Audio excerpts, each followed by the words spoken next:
Eu peço que você abra sua Bíblia no Evangelho de Mateus, capítulo 5. Como os irmãos bem sabem, nós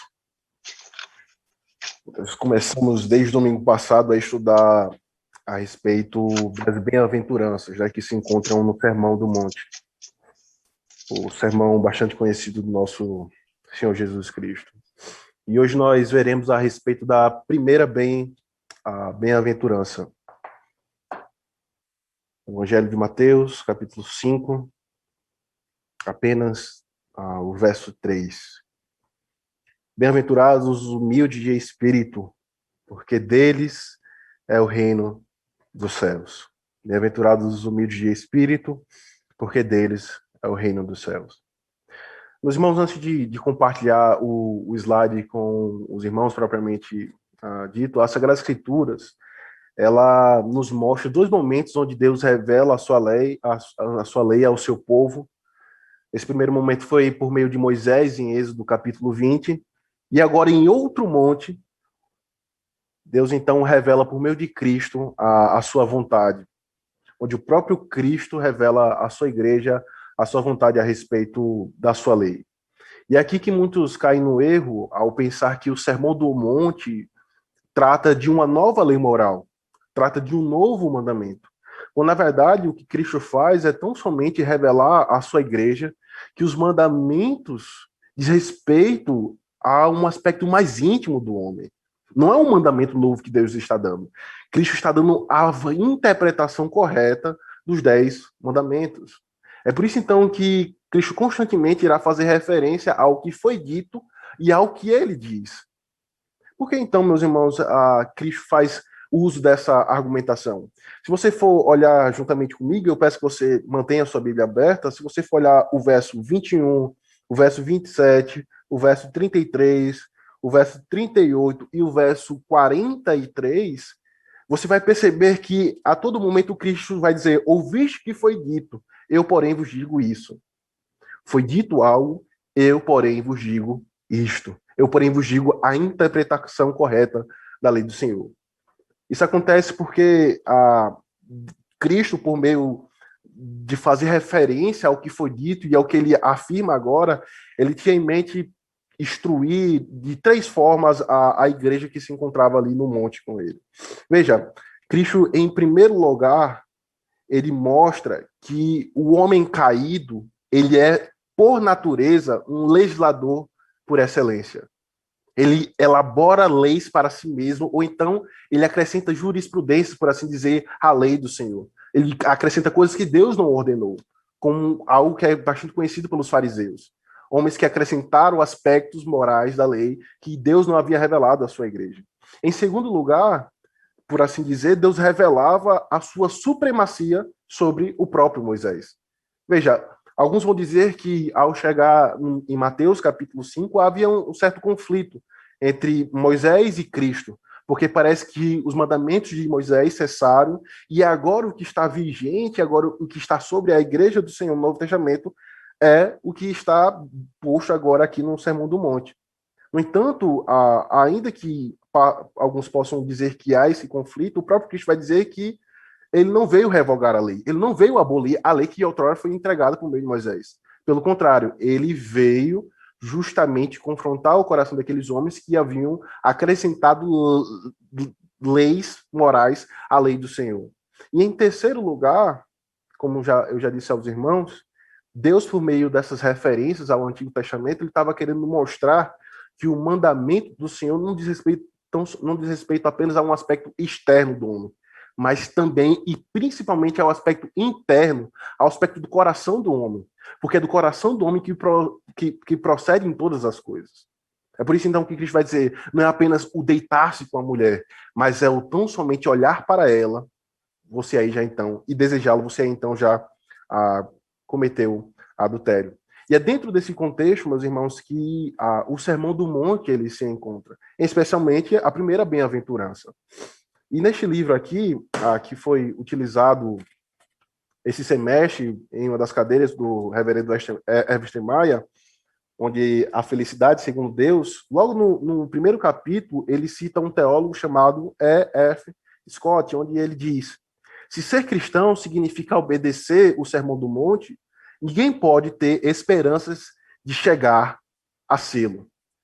Se ser cristão consiste em obedecer ao Sermão do Monte, e nesse contexto obedecer a essas bem-aventuranças, nós podemos chegar à conclusão de que ninguém poderá ser, ninguém poderá ser cristão, porque é algo impossível para o homem natural de se obedecer.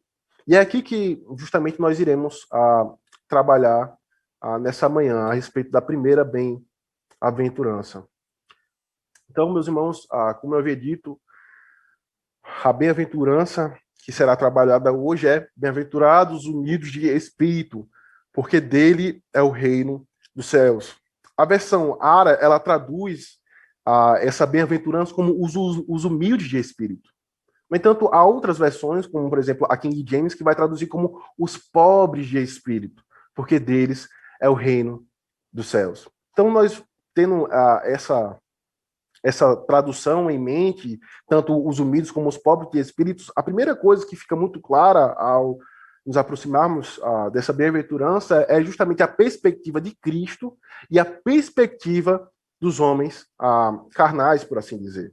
Perceba, a filosofia do nosso tempo, a sabedoria do nosso século, irá dizer que o contrário expulsa o outro. Mas aqui Cristo ele revela que é o contrário que atrai o outro. Veja, alguém pode dizer, se eu sou rico, logo eu a expulso, logo eu afasto a pobreza de mim. Mas aqui Cristo revela que, pelo contrário, é porque você é pobre de espírito, é que você gera riquezas. Pois quando ricos são aqueles que têm um reino. É isso que Cristo ele faz esse contraponto. A filosofia dos homens carnais vão dizer que o oposto expulsa o outro. Se eu sou rico, logo eu afasto a pobreza de mim. Mas a perspectiva de Cristo, mas a interpretação de Cristo é: aqueles que são pobres, eles são ricos. Por quê? Porque eles possuem um reino por herança. Eles possuem um grande galardão.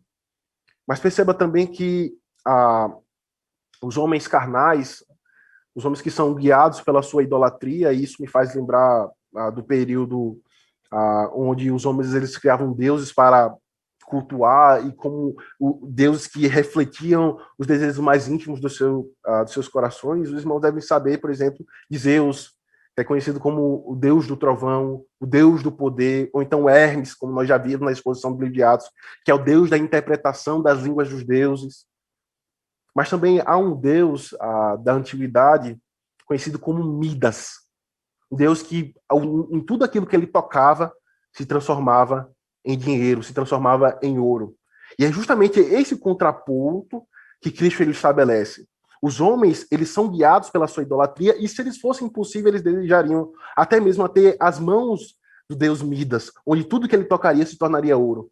Mas aqui Cristo mostra que bem-aventurados, aqueles que são muito felizes, aqueles que são verdadeiramente ricos, são aqueles que são pobres de espírito. O mundo, o homem carnal vai dizer que o homem feliz é aquele que está no pedestal, é aquele que está no holofote. Mas Cristo deixa muito claro que é justamente aquele que se encontra no vale, aquele que se encontra quebrantado. É este que é justamente verdadeiro feliz, alguém que é verdadeiramente bem-aventurado. Esses são a forma como Deus ele lida com esse contraponto que é estabelecido. Então veja, ao mesmo tempo que há um outro paralelo, se nós vimos a perspectiva de Cristo e a perspectiva dos homens carnais, de como isso, por natureza, é algo oposto, veja também que nós podemos estabelecer um paralelo que pode ser observado no Antigo Testamento, como nós já vimos, e também nessas bem-aventuranças. Veja, nós vimos na exposição dos 10 mandamentos, na lei moral, que sempre em um mandamento havia um aspecto positivo e um aspecto negativo. Qual o aspecto positivo, então, de não adulterar? É cultivar um casamento, é ser fiel à minha esposa. Por outro lado, quando eu olho para as bem-aventuranças, eu percebo um mandamento, eu percebo uma graça, que é bem-aventurados os pobres de espírito, bem-aventurados os humildes de espírito. Mas, ao mesmo tempo, o próprio Cristo anexa uma recompensa, ele anexa uma bênção, porque deles é o reino dos céus.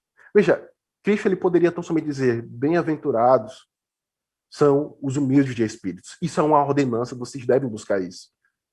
Mas como é da natureza do próprio Cristo, como é da natureza da própria Trindade ser gracioso, então anexas um aspecto positivo, anexa bênção àqueles que obedecem aos seus mandamentos. Ele diz, bem-aventurados os humildes de espírito, porque deles é o reino dos céus. E aqui mesmo nós precisamos fazer algumas distinções necessárias para nós entendermos o que significa ser pobre de espírito. Porque ao longo da história da igreja sempre houve um debate do que significa ser pobre de espírito. E aqui há uma grande distinção que nós precisamos fazer entre ser pobre em estado, alguém que é financeiramente pobre, alguém que é materialmente pobre, e alguém que é pobre de espírito. Existem essas duas diferenças. Porque há aqueles que são pobres por causa da consciência que está afligida e ferida pelo pecado, e há aqueles que são pobres pelo fato de eles reconhecerem a sua humildade diante de Cristo. Há uma diferença entre ser pobre de estado, em um aspecto financeiro, como também em um aspecto de consciência, ser afligido pela sua consciência, mas também há aqueles que são pobres de espíritos, aqueles que, ainda que não tenham nada a oferecer, eles são ricos em espírito. Uma segunda distinção que nós precisamos fazer para entendermos esse termo, o que significa ser humilde de espírito, é uma diferença entre espiritualmente pobre e pobre de espírito. Espiritualmente pobre é aquelas pessoas que não possuem a graça salvífica, aquelas pessoas que não possuem Cristo em seus corações, que os levam a obedecer aos seus mandamentos. E aí eu peço que alguém possa abrir em Apocalipse 3, onde Cristo ele exorta as 7 igrejas da Ásia, e os irmãos devem lembrar muito bem qual é a exortação que Cristo ele dá a respeito de alguém que é espiritualmente pobre. Apocalipse 3, verso 17. Alguém pode ler, por favor?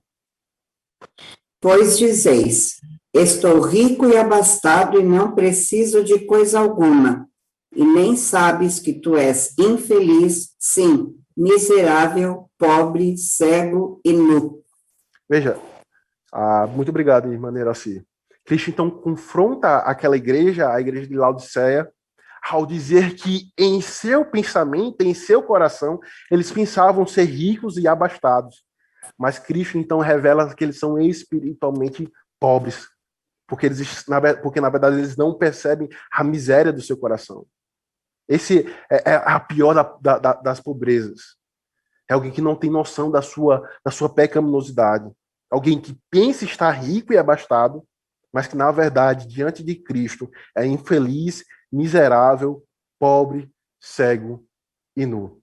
Outra distinção que é necessária nós fazermos é a respeito do pobre no sentido papal e o pobre no sentido bíblico.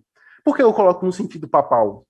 Porque a Igreja Católica Romana, por vezes, interpretou versículos como esse de forma literal, e não por uma perspectiva bíblica, não por uma perspectiva daquilo que Cristo ele ordena à sua igreja. Então, era muito comum no período do século 13, 14, e até mesmo no início da igreja primitiva, homens se afligirem, homens venderem todos os seus bens, todas as suas propriedades para se tornar pobre. Mas perceba que não é isso que Cristo ele está ordenando. Ele não está dizendo que bem-aventurado aqueles que, sendo ricos, venderam todas as suas propriedades e se tornaram pobres. Porque Cristo ele não está, por natureza, aqui condenando o fato de se ter recursos, o fato de se ter riquezas, mas está tão somente condenando o fato de alguém que não percebe a podridão, a pobreza do seu espírito, a pobreza do seu ser, a pobreza do seu estado espiritual. E é isso justamente que precisa ser feito, meus irmãos. Há uma diferença entre ser espiritualmente pobre e pobre de espírito. Ou ser pobre no sentido papal, alguém que vende todas as suas riquezas para se tornar pobre. E alguém que realmente, ao olhar para Cristo e os seus mandamentos, percebe a pobreza do seu coração. Então, o que nós devemos entender por pobres de espírito? Veja, a palavra grega para pobre traz um sentido de alguém que vive de esmola. Ou seja, alguém que não consegue sustentar a si mesmo, mas precisa de outro, carece de auxílio, carece da dádiva de outra pessoa. No entanto, a palavra pobre, ela possui um sentido mais amplo. É aquela pessoa que é tanto pobre internamente, como pobre externamente.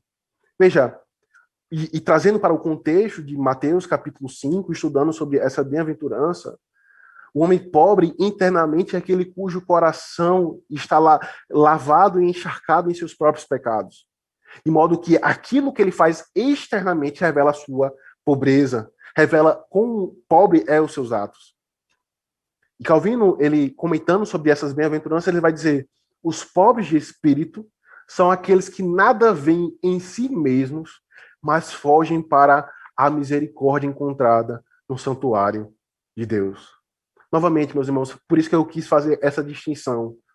O ser pobre de espírito não é alguém que é financeiramente pobre, não é alguém que não tem recursos, e nem muito menos alguém que se torna pobre para então ser do agrado do Senhor. Mas é alguém que nada vê em si mesmo e foge para a misericórdia encontrada no santuário de Deus, encontrada na casa do Senhor. E aí eu peço que dois irmãos possam abrir em Lucas capítulo 18, verso 13, e Filipenses capítulo 3, do verso 8 ao verso 9. Por favor, dois irmãos. O publicano, estando em pé, longe, não ousava nem ainda levantar os olhos ao céu, mas batia no peito, dizendo: ó Deus, se propício a mim, pecador. Veja, então, de acordo com o Evangelho de Lucas, à luz da bem-aventurança de ser pobre de espírito, é justamente ser como o publicano, que realmente, ao ouvir aquelas acusações feitas pelos fariseus, ele vai dizer: realmente, Senhor, não há justiça em minhas mãos. Realmente eu sou pobre de espírito, ser propício a mim, ser propício a esse miserável pecador. Mas às vezes que essa não é apenas uma postura do publicano, onde Cristo ele usa essa ilustração para mostrar justamente aquele que é bem-aventurado diante do Senhor. Mas o próprio apóstolo Paulo, ele se porta diante do Senhor como alguém que não possui justiça, como alguém que não é rico por boas obras. Filipenses capítulo 3, do verso 8 ao verso 9. Quem abriu pode ler, por favor. Sim, deveras considero tudo como perda, por causa da sublimidade do conhecimento de Cristo Jesus, meu Senhor, por amor do qual perdi todas as coisas e as considero como um refúgio, para ganhar a Cristo e ser achado nele, não tendo justiça própria, que procede de lei, senão a que é mediante a fé em Cristo, a justiça que procede de Deus, baseada na fé. Amém, amém. Obrigado, presbítero Eduardo. Perceba o que Paulo ele vai dizer no início do finalzinho 9. Eu me apresento diante de Cristo não por minha própria justiça. Justiça essa que procede da obediência da lei, mas tão somente por aquela justiça que me é dada por meio da fé. Eu me porto diante daquele que obedeceu à lei que me condenava. Esta lei que não produz justiça, mas sim a lei que ele obedeceu, e essa sim da justiça.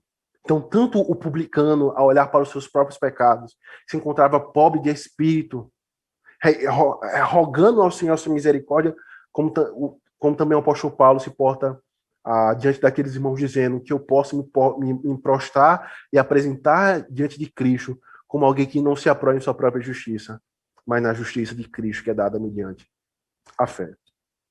Então, talvez você pergunte, por que Cristo começa com pobreza de espírito as bem-aventuranças? Você já se perguntou algo dessa natureza? Ele poderia começar com qualquer outra: bem-aventurados que choram, porque serão consolados; bem-aventurados os mansos, porque herdarão a terra. Mas por que ele começa com pobreza de espírito? Veja, a pobreza de espírito é a base das outras bem-aventuranças. Ninguém pode ser manso de espírito, ninguém pode chorar e assim ser consolado, ninguém pode ser perseguido pela justiça se esse não reconhece a pobreza do seu espírito, se esse não reconhece quão vil é o seu coração e se apoia em Cristo e em sua misericórdia. Todas as demais graças emanam do reconhecimento da pobreza interna e externa, justamente seguindo aquele princípio que nós vimos. Eu não apenas sou pobre internamente, no sentido amplo da palavra grega pobre, mas eu também sou externamente pobre. Os meus atos revelam a minha pobreza. Então, qual seria a diferença entre pobreza de espírito e humildade?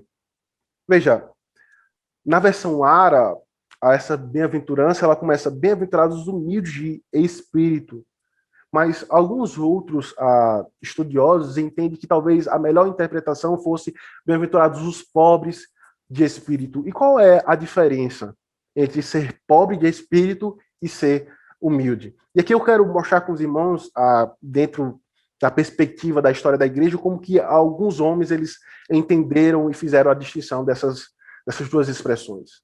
Crisóstomo, um pai da igreja, ele entendia que pobreza de espírito era a mesma coisa que humildade. Ele não fazia distinção alguma.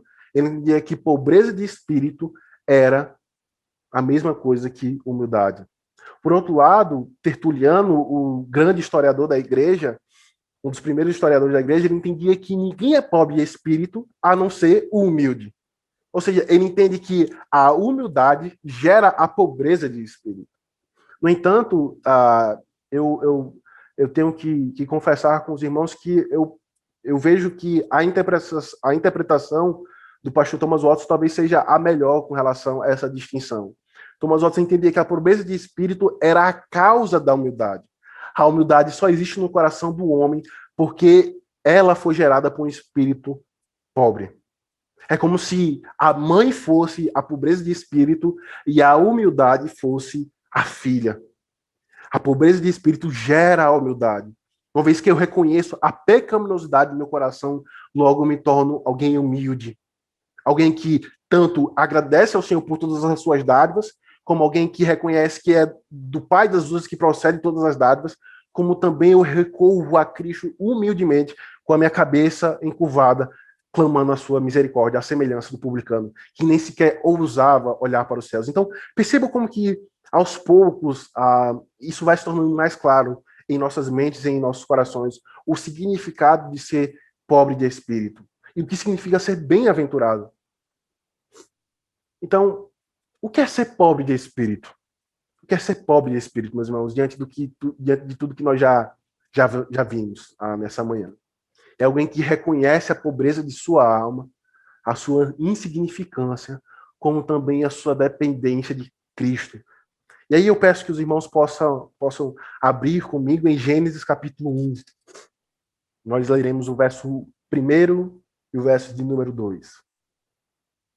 E daí perceba como que uma bem-aventurança que aparece em Mateus capítulo 5, verso 3, pode também ser enxergado em Gênesis, capítulo 1, do verso 1 ao verso 2. Alguém pode ler, por favor? No princípio criou Deus os céus e a terra. A terra, porém, estava sem forma e vazia, havia trevas sobre a face do abismo, e o Espírito de Deus pairava por sobre as águas. Amém, amém. De maneira assim. Muito obrigado, viu? Perceba, o que é ser pobre de espírito? É alguém que reconhece a pobreza de sua alma, a pecaminosidade do seu coração, mas ao mesmo tempo a sua insignificância. Alguém que se vê como um nada. E ao ver-se como nada, ele então depende de Cristo para ser algo. Porque perceba, Deus, no princípio de todas as coisas, criou do nada todas as coisas, inclusive o homem. A palavra vavorro, que é vazio, ela expressa tão somente um vácuo, como se Deus estivesse criando do nada todas as coisas. Daí perceba como que, ao olharmos para a bem-aventurança, que é alguém que reconhece a sua pecaminosidade, e ao olharmos para Gênesis 1 e 2, os nossos corações podem ser consolados, meus irmãos.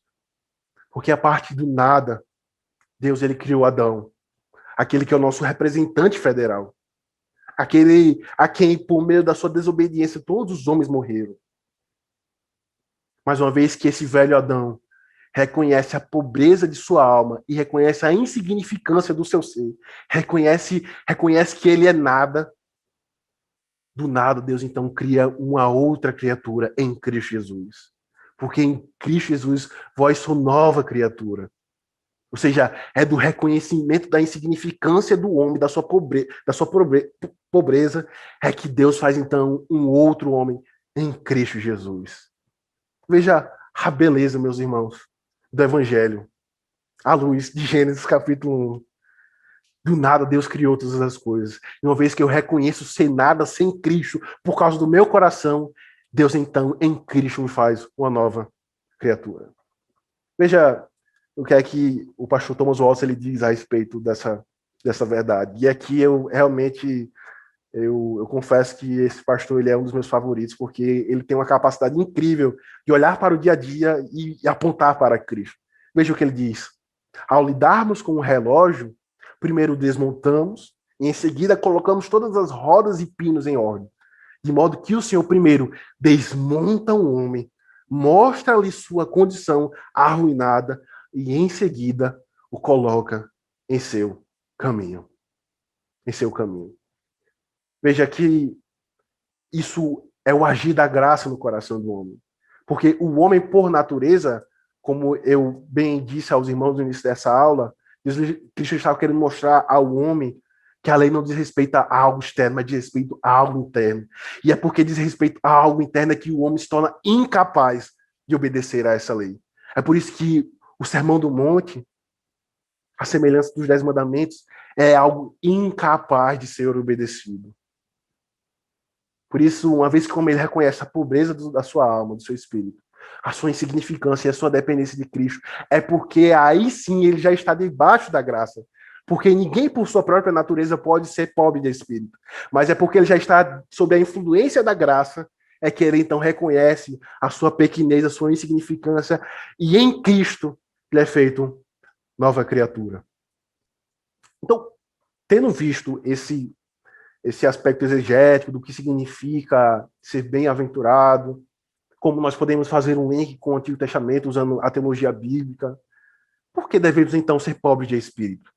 Porque isto é um mandamento. Por que Cristo ele ordena os homens a serem pobres de espírito? Porque, meus irmãos, até que sejamos pobres de espírito, não somos capazes de receber a graça salvífica. Veja, os sábios do nosso século, os filósofos do nosso tempo, dizem que o oposto expulsa o outro. Se eu sou rico, logo eu afasto a pobreza de mim. Agora, e se eu sou rico? E se a minha mão está cheia, logo a minha mão ela não pode ser estendida, pedindo e carecendo algo. Se a minha mão está farta, logo eu não posso me assemelhar como um mendigo que abre as mãos rogando e clamando por migalhas, por esmola. É por isso que até que sejamos pobres de espíritos, não somos capazes de receber a graça salvífica do nosso Senhor Jesus Cristo. Porque Cristo ele não veio salvar os sãos. Cristo ele não veio salvar os ricos, por assim dizer. Mas ele veio salvar aqueles que estão pobres e nus. Como é que nós conseguimos observar essa verdade? Veja, Cristo ele diz aqui em Mateus capítulo 5, bem-aventurados os pobres de espíritos. Mas eu peço que algum irmão possa abrir, por favor, em Isaías, capítulo 55, e ler em alto e bom tom os primeiros versos. Isaías, capítulo 55, verso 1.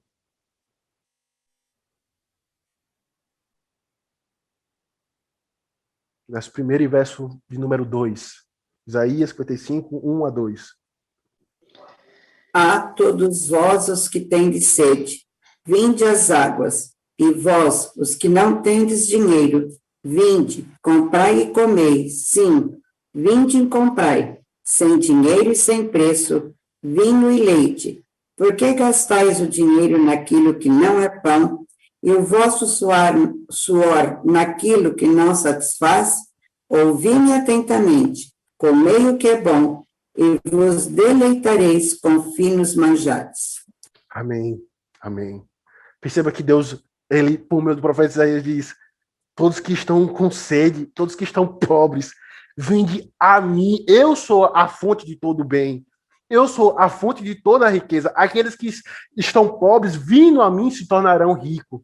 Por quê? Porque aquele que era rico se fez pobre, para que por meio dele nos tornássemos ricos em Cristo Jesus. É por isso a urgência e a necessidade, meus irmãos, de sermos pobres de espírito. Até que sejamos pobres de espírito, não somos capazes de receber a graça salvífica. A graça salvífica. Segundo lugar, porque até que sejamos pobres de espírito, Cristo jamais terá valor. O verso 2 de Isaías, capítulo 55, irá nos dizer: por que gastais o dinheiro naquilo que não é pão e o vosso suor naquilo que não satisfaz, naquilo que não traz completude para o homem? Ouvi-me atentamente, comei o que é bom e vos deleitareis com finos manjares. Até que sejamos pobres de espírito, meus irmãos, Cristo jamais terá valor. Cristo jamais será glorioso. E como eu tenho tocado constantemente nessa tecla com os irmãos, para o ímpio, todas as coisas possuem valor, beleza, sentido, propósito, menos Cristo. Mas para um crente que está unido a Cristo por meio de sua obra, todas as coisas passam a ser nada, a semelhança do que o apóstolo Paulo diz. E Cristo passa a ser tudo. Porque esta vida que eu vivo agora, vivo por meio do Filho de Deus, Jesus Cristo, a quem me salvou e a quem me amou.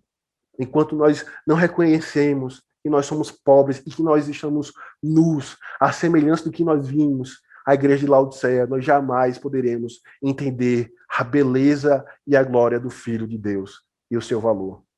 É por isso que, enquanto nós somos ricos, por assim dizer, espiritualmente, uma falsa riqueza, é por isso que a nossa vida ela é tão valiosa.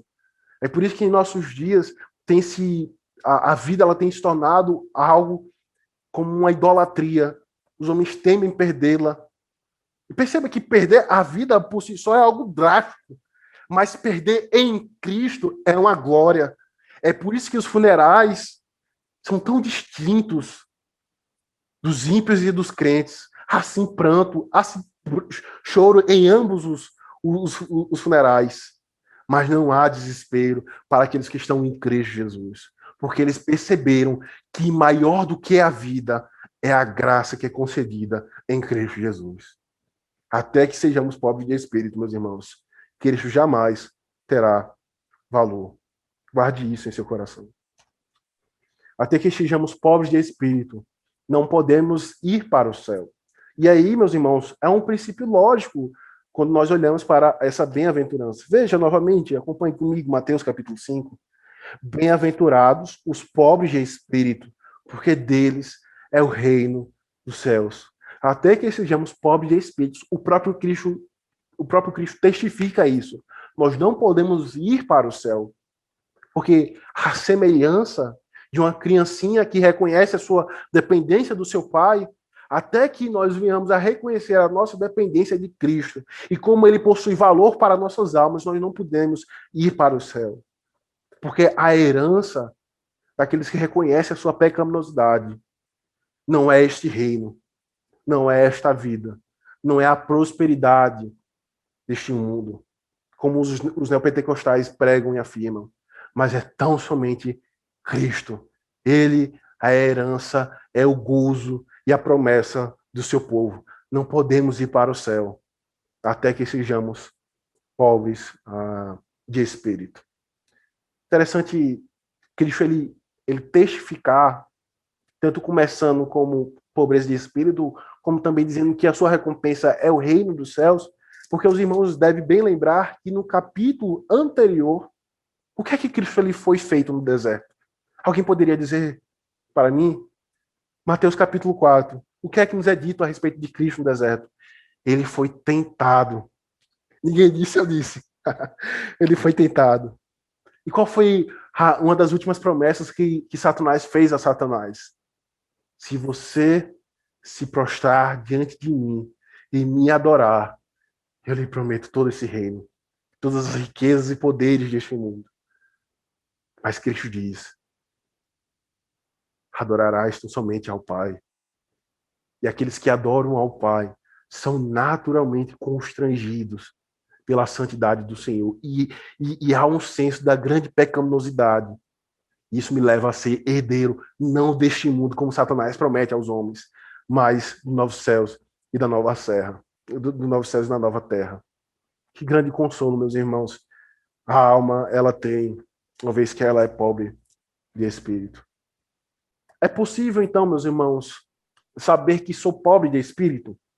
Veja, nós vimos o significado, o que consiste em ser pobre de espírito. Nós vimos o dever, a importância que Cristo coloca sobre a sua igreja de ser pobre de espírito.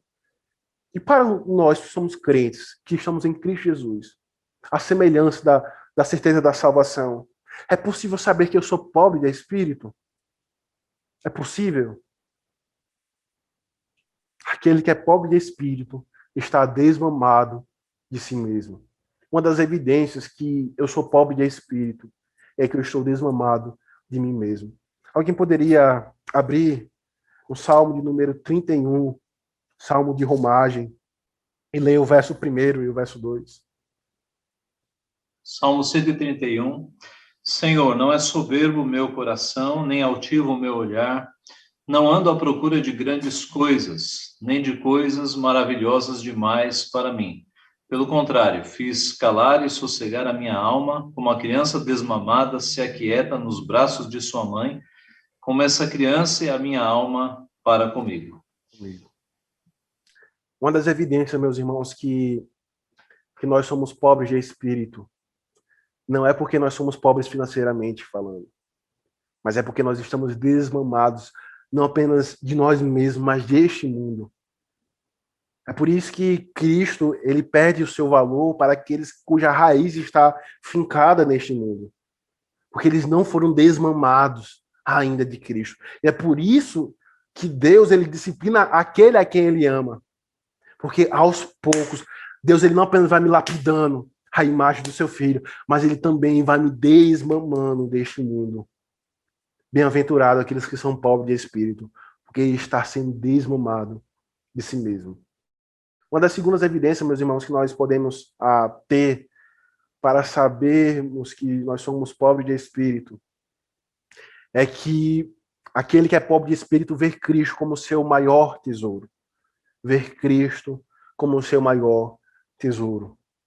E algum outro irmão pode abrir no Salmo 73, versículo 25, o salmo bastante conhecido de Asaf, após olhar para a prosperidade dos ímpios, ter o seu coração desanimado ao ponto de dizer: é vã a minha fé, é vã eu ficar conservando as minhas mãos, ficar lavando as minhas mãos na justiça. Mas ele diz: até que entrei no santuário de Deus. E após ter entrado no santuário de Deus, e no finalzinho do Salmo 73, ele diz: alguém poderia ler para mim, por favor? Para que os irmãos possam participar da aula. Salmo 73, verso 25. Quem mais tenho eu no céu? Não há outro em quem eu me compraza na terra. A quem mais tenho eu nos céus? A quem mais tenho eu nos céus ou na terra? Senão a ti, que és a minha herança, que és a minha porção, que és o meu maior tesouro. Aquele que é pobre de espírito, ver Cristo como seu maior tesouro, como seu maior bem, como a sua maior dádiva. É por isso, meus irmãos, que eu tentei aplicar aos irmãos a respeito da união com Cristo. Ainda que um homem, ainda que uma mulher, eles venham a morrer solteiros. Cristo é a sua maior dádiva. Eles estão unidos ao seu noivo. Ainda que o homem ele venha a morrer pobre nesta vida, ele herdará o reino dos céus, que é incomparavelmente mais glorioso do que essa terra. São Paulo, que é frio, às vezes é quente, insuportável. O reino do céu será glorioso e perfeito. Como você pode saber que você é pobre de espírito? Veja se você está desmanhado de si mesmo, deste mundo. E veja, avalie a si mesmo, se Cristo é o seu maior tesouro. que é a sua maior recompensa. Aquele que é pobre de espírito, meus irmãos, está sempre insatisfeito com o estado de sua alma. E aqui há um contraponto. Veja, há aqueles pobres que estão constantemente murmurando, descontentes com a sua situação.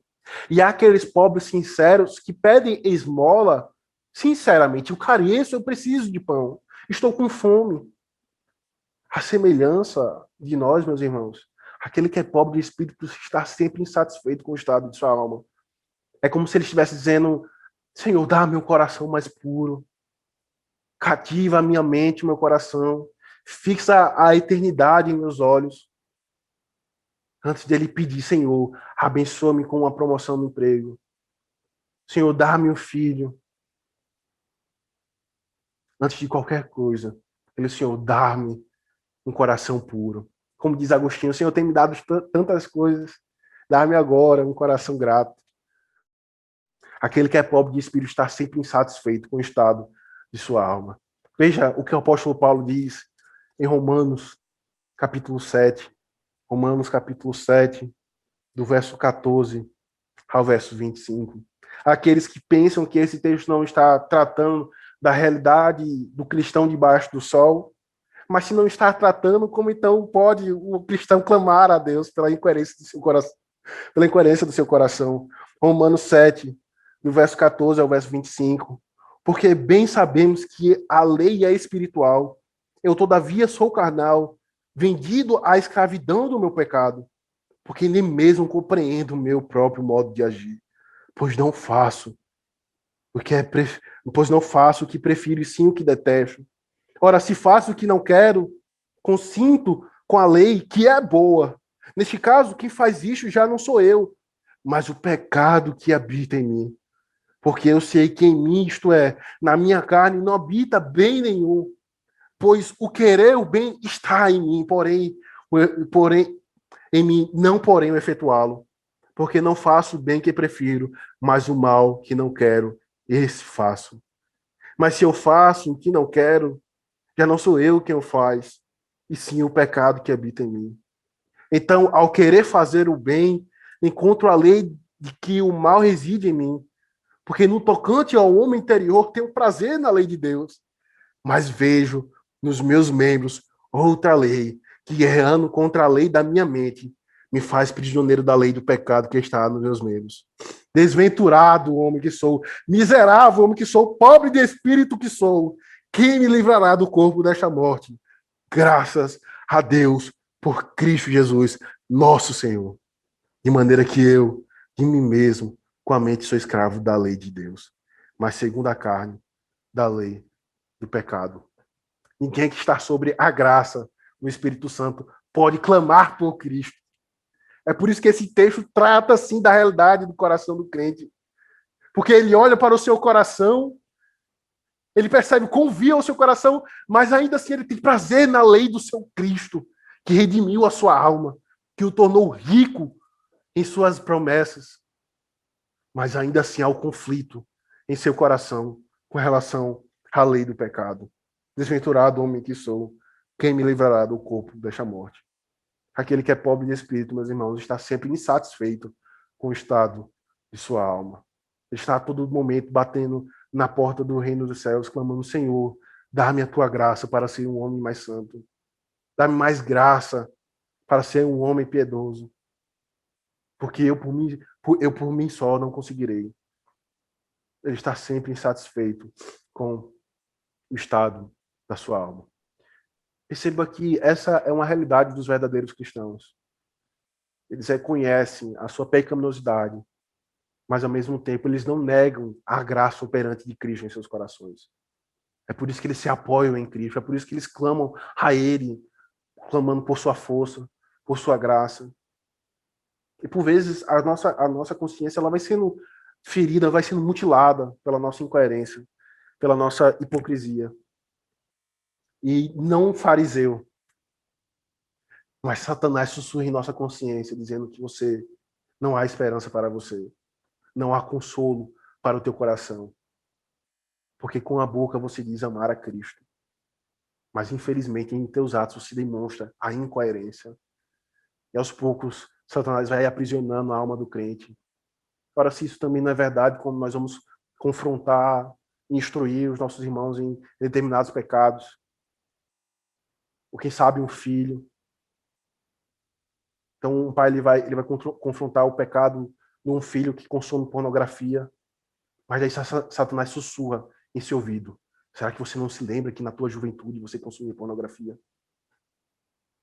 Ou quem sabe uma mãe vai corrigir a sua filha por ela ser uma filha iracunda, e Satanás ele sussurra: você não sabe como você é uma esposa, uma mãe iracunda.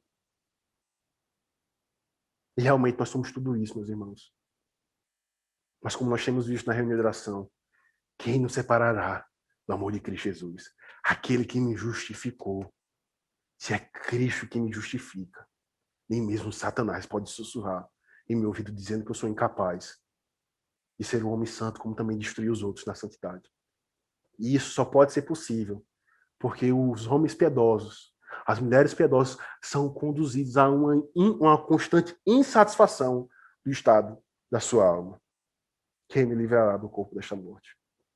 Por fim, meus irmãos, aquele que é pobre de espírito está sempre em oração, mostrando assim a sua dependência de Cristo. Veja, abra comigo, por favor, em Tiago, capítulo 4, texto conhecido pelos irmãos. Tiago, capítulo 4, do verso 13 ao verso 16. Uma das evidências de alguém que é pobre de espírito. Atentai agora, vós que dizeis: hoje ou amanhã iremos para a cidade tal, e lá passaremos um ano, e negociaremos, e teremos lucros. Vós não sabeis o que sucederá amanhã. Que é a vossa vida? Sois apenas como neblina, que aparece por um instante e logo se dissipa. Em vez disso, devieis dizer: se o Senhor quiser, não só viveremos, como também faremos isto ou aquilo. Agora, entretanto, vós jactais das vossas arrogantes pretensões. Toda jactância semelhante a essa é maligna. Alguém que é arrogante, ele se apoia em sua própria justiça, em sua própria capacidade, em sua própria força, ao ponto de dizer: eu sou dono da minha vida, porque eu irei para determinada cidade, passarei um ano lá e obterei por meio das minhas mãos lucro. Mas Tiago diz: vocês são loucos? Vós não sabeis que a vida é como uma neblina que aparece e logo é dissipada? Entanto, aqueles que são pobres de espírito dizem: se o Senhor quiser. Veja, os pobres de espírito, eles demonstram essa dependência, como também essa submissão a Cristo. Se o Senhor quiser, não só viveremos, como também faremos isto ou aquilo. Faremos isto ou aquilo. Que o Senhor nos abençoe, meus irmãos. Que Deus ele possa, por meio de Cristo Jesus, nos conduzir a um verdadeiro entendimento da bem-aventurança.